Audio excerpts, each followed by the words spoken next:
Cette séquence vidéo va vous permettre de comprendre c'est quoi un calculateur et sa différence entre un microprocesseur.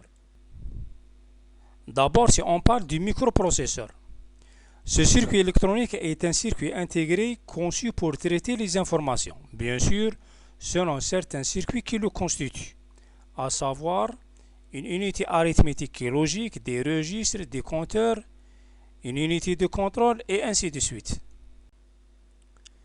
Mais le microprocesseur est-il capable de pouvoir stocker les informations sous forme de texte, d'images ou de vidéos par exemple?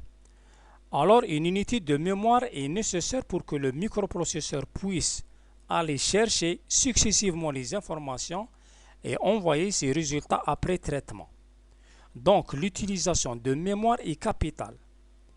Ainsi, avec telle figure où le microprocesseur associé à de la mémoire seule serait totalement inutilisable. Pourquoi?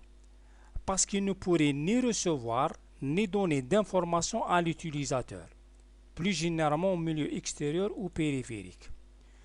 Pour cela, il est impératif d'établir des liaisons avec le milieu extérieur via les circuits d'interface d'entrée et de sortie.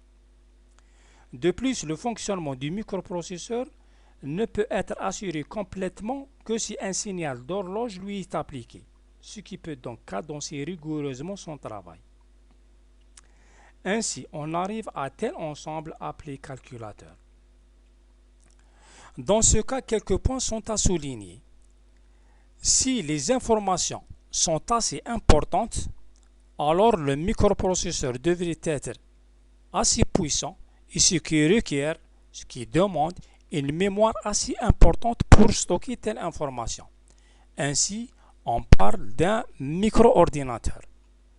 Mais si les informations sont moins importantes et complètement liées à une fonction d'usage donnée, comme par exemple l'électroménager, les jouets, téléphones mobiles, télécommandes, etc., et qui sont des systèmes embarqués, on parle alors d'un calculateur spécialisé ou d'un microcontrôleur.